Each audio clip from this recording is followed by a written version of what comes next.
Selamat pagi, siang, sore, malam pemirsa Misterius. Hari ini kita akan membahas topik yang lebih serius dibandingkan video-video kita yang lain. Hari ini kita akan mencoba membahas salah satu pekerjaan dari host kita, Bapak Ken Agusta. Halo, salam kenal. Bapak bekerja sebagai apa sekarang, Pak? Saya bekerja sebagai business analyst. Sebagai business analyst ya. Mungkin juga teman-teman penasaran gitu kan dengan berbagai pekerjaan yang ada sekarang, dan mungkin ada beberapa dari teman-teman juga sedang apply sekarang mungkin dalam di masa pandemi ini gitu ya. Dan mungkin juga penasaran seperti apa sih pekerjaan bisnis analis tuh. Bapak bekerja sebagai bisnis analis di perusahaan mana, Pak? Di perusahaan Tuah Turangga Agung, anak dari Astra. Perusahaan Astra ya berarti ya? Iya, di bidang energi. Sebelum gue membahas pekerjaan bisnis analis, mungkin bisa ceritain dulu riwayat pendidikannya dulu itu seperti apa sih? Dulu sekolah di mana, Bapak? TKSD SMP di Don Bosco 1. Halo, Don Bosco 1. Habis itu SMA masuk ke Penabur, SMAK 5 Penabur. Habis itu Undivnya di Ritsumeikan Asia Pacific University. Di Penabur jurusannya apa diambilnya? IPA. Dulu itu kelas 10 nggak langsung masuk penjurusan, tapi kalau sekarang udah dari kelas 10 udah langsung masuk penjurusan, langsung pilih IPA atau IPS gitu. Nah, Bapak dulu memang kan jurusan IPA nih, memang targetnya mau masuk IPA atau sebenarnya ada tertarik mau masuk ke IPS, Pak? Enggak. Sebenarnya dulu itu kan kalau orang masuk IPA ya mungkin itu kultur atau memang kebiasaan dari lingkungan sekitar, mungkin kultur Indonesia juga. Kebiasaan seperti apa itu, Pak? Yang menganggap kalau IPA jalannya lebih luas.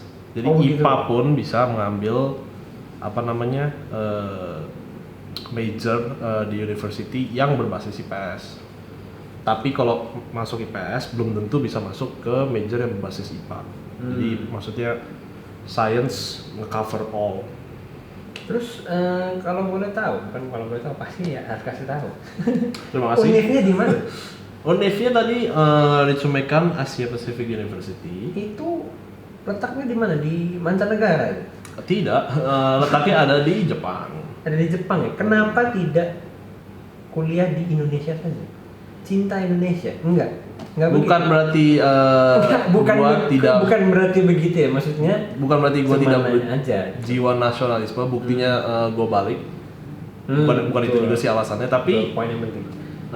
Kenapa milih di luar? Karena ya kembali lagi kan little adventurous, maksudnya belajar di ruang lingkup baru, habis itu di environment yang lebih internasional. Maksudnya ya gue cuma mau belajar mindset orang-orang di luar sih. Dan sebenarnya ketemu orang Indonesia juga di di luar negeri, di Jepang. Tapi ya di luar juga orang Indonesia gerak-geriknya berbeda di sini daripada di sini. Tadi kalau di Ritsumeikan ini Bapak ngambil jurusan apa, Pak? Jurusannya BBA. BBA itu apa, Pak? Singkatan apa ini? Bachelor of Business and Administration. Ngambilnya bisnis berarti ya? Ya sebenarnya mirip sarjana bisnis. Ya sebenarnya kalau di sana ya sistemnya di universitas itu waktu itu bisa pilih antara bisnis atau art. Ya ya sebenarnya bisnisnya juga menjabar kayak ada legal, ada statistik, ada bahkan programming juga diajarkan karena sekarang kan teknologi informatika kan merajalela. Habis itu finance, accounting, budgeting ada. Jadi ya memang macamnya saja ada bisnis di Indonesia juga. Belajar semua juga. Kalau untuk kuliah mungkin nanti kita akan buatkan satu video lagi karena mungkin kepanjangan ya kalau emang mau bahas tentang kuliah, soalnya di video kali ini kita mau bahasnya tuh lebih ke pekerjaannya, bisnis analis. Mungkin nanti kalian bisa komen di bawah gitu, nanti kita akan coba buatkan video terpisah gitu tentang kehidupan kuliah sebagai administrasi bisnis berarti ya. di Ritsumeikan. Terima kasih. Sekarang kita lebih langsung ngebahas ke pekerjaannya gitu ya. Oh, boleh. Kenapa pekerjaannya balik lagi ke Indonesia? Jadi sebenarnya kembali lagi ke universitas. Jadi pas di Jepang ya ada yang namanya job hunting, juga di Indonesia juga ada job hunting. Kan Bapak ada pilihan gitu kan. Sana kan udah univ di Jepang langsung dong. Nah kalau di Indonesia kan nggak ada nggak terlimit oleh visa nih. Di sana terlimit oleh visa. Ya, banyak tantangan. Oke, ya ada period of time untuk job hunting, tapi karena ada period of time untuk visa studentnya juga. Ya setelah berusaha habis itu tidak dapat, gua coba balik ke Indonesia mencari kerjaan di sini. Di sana tuh maksudnya banyakan ditolak atau emang persyaratannya aja susah atau gimana? Ya ada yang ditolak, ada yang nggak cocok. Nggak cocok. Karena apakah Anda mau mendiskusikan di sini bagaimana kultur kerja Jepang? Mungkin nanti jadi satu video lagi yang lain mungkin ya tentang kultur mencari pekerjaan di Jepang gitu ya. Bagi orang yang foreigner. Ya. Nanti kita bisa buatkan video satu lagi karena itu juga diskusinya lumayan panjang gitu ya. Ya kalian nanti bisa komen aja di bawah gitu. Kalau mau nanti tertarik ngeliat video tentang job hunting. Jadi ini kita langsung sekarang ngebahas kenapa teman kita ini, Ken Agusta, bekerja sebagai bisnis analis di Turangga Resources, tapi sebelumnya mengambil jurusan IPA. Kenapa nih? Ya sebenarnya ada urutannya ya. Jadi kan dari SMA IPA, habis itu tertarik di universitas sama Big Data sebenarnya. Jadi karena memang maraknya Big Data dan IT kan, ya sebenarnya gue juga suka ya menganalisa mungkin kayak mendeskripsikan kenapa sesuatu terjadi, ya makanya mau masuk ke bisnis analis. Inspirasinya apa nih tiba-tiba kok mau ke Big Data? Karena di univ belajar. Pas di SMP SMA kan nggak ada yang namanya Big Data. Nggak ada yang pernah ngomong. Emang sih kalau di univ mungkin lebih pembelajaran memang lebih detail gitu kan, lebih menyeluruh, lebih luas juga gitu kan. Di bisnis analis sudah berapa tahun Pak? Di bisnis analis 2,5 ya? 2,5 tahun, berarti dari lulus kuliah langsung bekerja gitu? Enggak kan, waktu itu kan gue pernah bilang mencoba job hunting dulu di Jepang, habis itu baru kembali ke sini kan. Jadi ada jeda berapa bulan gitu. Apakah yang berhubungan dengan Big Data itu cuma bisnis analis? Enggak?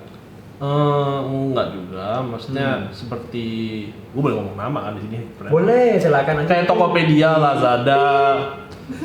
Tokopedia, Lazada atau macam e-commerce yang zaman sekarang kan semuanya memang ya butuh data lah untuk mengerti lebih lanjut customer-customernya atau stakeholdersnya, supaya bisa nge-market mereka lebih baik lagi dan menyesuaikan hobi-hobi mereka, jadi penjualan bisa lebih lancar. Jadi pekerjaan bisnis analis di Turangga Resources itu seperti apa sih?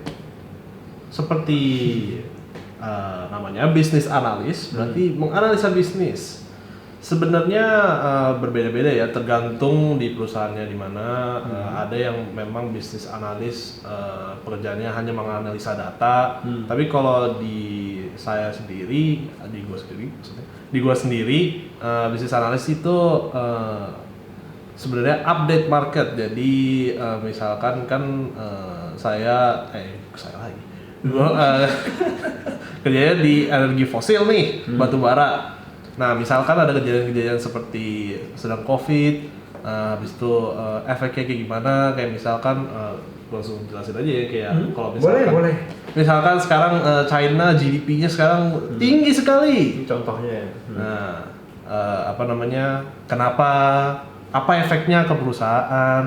Apakah perusahaan bisa mengambil profit dari keadaan tersebut, atau itu akan traffic ke produksi energi fosil ini.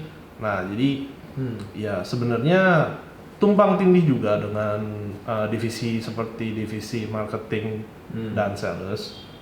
Cuman ya lebih ke arah pasar sih kalau di tempat gua.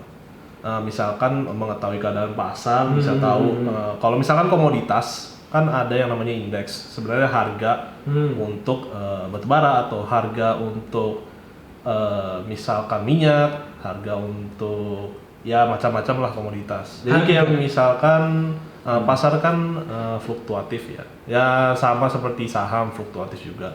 Komoditas juga misalkan fundamentalnya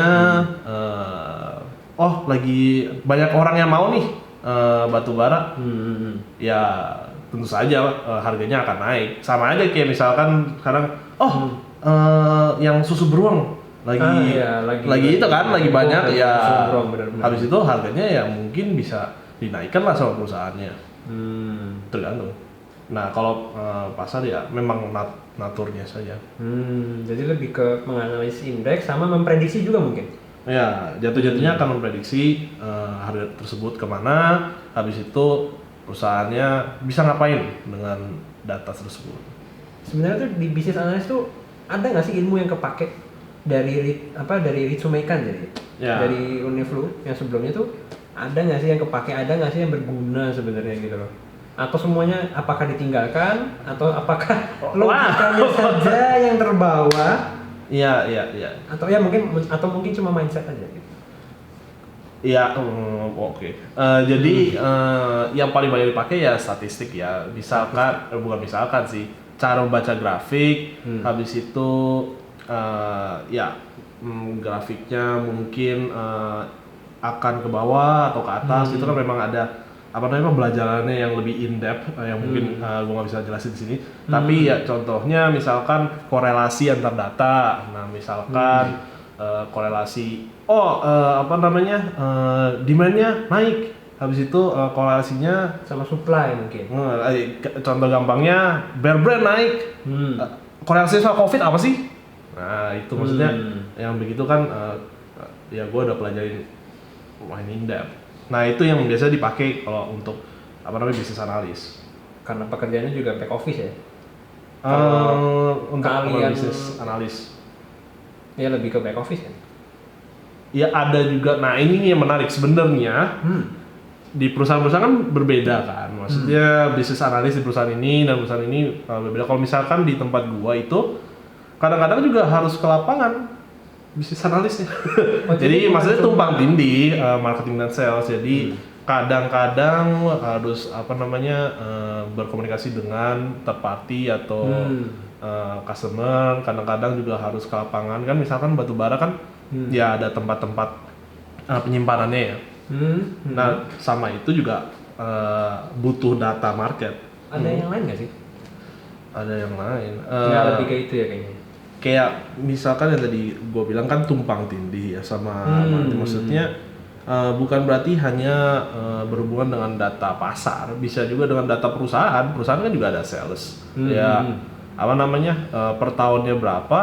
Ya habis itu ya perusahaan pada normalnya akan mencoba untuk meraih sales yang lebih tinggi lah. Nah itu juga ada forecast. Berarti forecast itu termasuk bagian dari statistik berarti kan? Karena lu bisa baca statistik, bisa baca tren, jadinya kan kira-kira mungkin lu nanti bisa punya bayangan gitu kan ke depannya kayak gimana gitu. Ya, tapi kan ya mungkin itu hanya sebuah forecast, tapi kan itu datanya kan akan sangat membantu kan. Iya, bayangan yang bisa dipegang berbagai pihak. Statistik bener ya. Kalau sebagai bisnis itu suka dukanya apa nggak sih? Udah 2,5 tahun. Suka sih? duka bisnis. Nggak ada dukanya. Sorry. Ya. Suka duka, nggak cuma duka. Sukanya ada. Sukanya kayak misalkan analisanya benar-benar bukan perfect ya, maksudnya bagus sampai forecastnya benar. Tapi ya sukanya ya melihat analisa gua. Ya kayak berbagai macam bisnis analis juga suka ketika hasilnya bisa digunakan oleh orang lain. Nah, dukanya adalah ketika forecastnya salah. Lu bisa kasih tips nggak buat teman-teman yang mungkin nanti akan menjajaki dunia bisnis analis dimanapun perusahaannya nanti? Ada nggak sih tips-tips yang bisa lu beri untuk masuk untuk melamar sebagai job analis atau nanti job analis untuk melamar sebagai Gue jadi HR.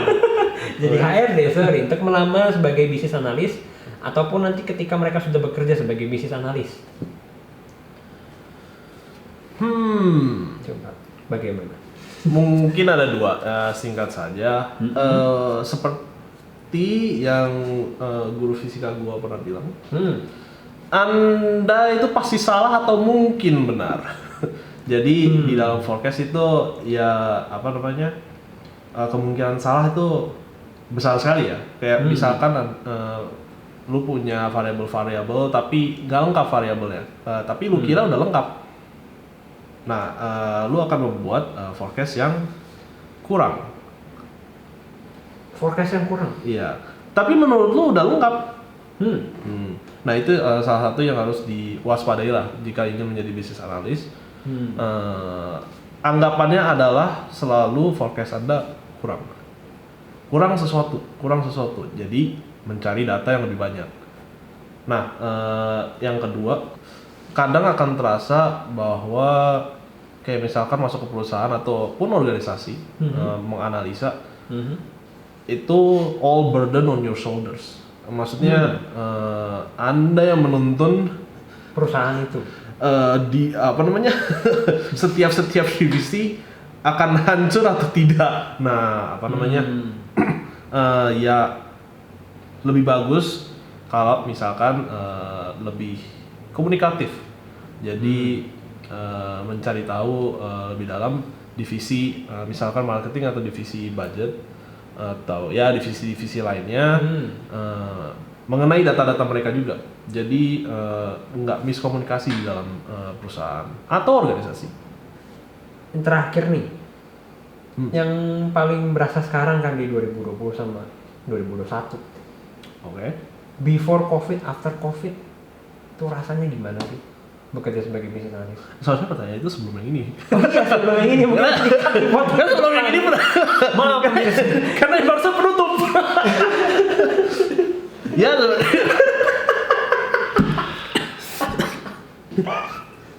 Mereka lah. Kalau menjadi bisnis analis kan berhubungan dengan data nih. Maaf nih editor ya. Bisnis analis kan berhubungan dengan data. Jadi ya sebenarnya tidak banyak berubah. Kecuali misalkan kan tadi yang gue udah bilang, setiap perusahaan punya tipe bisnis analis yang beda. Mungkin bisa tumpang tindih dengan divisi lain kayak misalkan marketing. Nah kan di batubara yang tadi gue bilang juga bisa ke lapangan untuk menemani third party yang mungkin ada interest untuk membeli. Nah salah satu itu yang berubah. Kalau mengenai data ya bisa dikerjakan di platform sendiri ya, laptop sendiri atau PC sendiri. Tapi untuk komunikasi mungkin ada banyak kemungkinan untuk miskom karena komunikasinya kan ya gue dapet data tapi kan lewat Zoom atau ya Teams lah. Teams ya. Jadi ada banyak hal-hal yang tidak bisa dikomunikasikan lewat percakapan virtual. Ya. Betul. Oke, itu saja. Untuk Pemirsa misterius, mungkin Anda tertarik dengan pekerjaan-pekerjaan lain, misalnya, pengalaman-pengalaman lain ya? Ya boleh pengalaman-pengalaman lain atau misalkan tertarik sama pengalaman gua di Jepang atau ya apapun di kolom komentar silahkan Anda tulis. Habis itu kita akan coba buat video. Like, share, subscribe, dan komen di bawah untuk menantikan video-video lainnya dan terus dukung channel ini. Terima kasih.